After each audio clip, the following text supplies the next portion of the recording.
રાજા દશરથને 3 પત્નીઓ હતી, જેમાંની એક પત્નીનું નામ કૈકેયી હતું.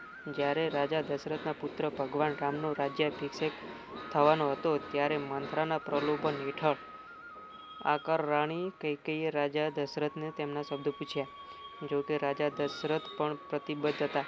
મંથરાના બહેકાવમાં રાણી કૈકેયીએ ભગવાન રામ માટે રાજા દશરથ પાસેથી 14 વર્ષનો વનવાસ માંગ્યો અને ભરતને અયોધ્યાના રાજા બનવા કહ્યું.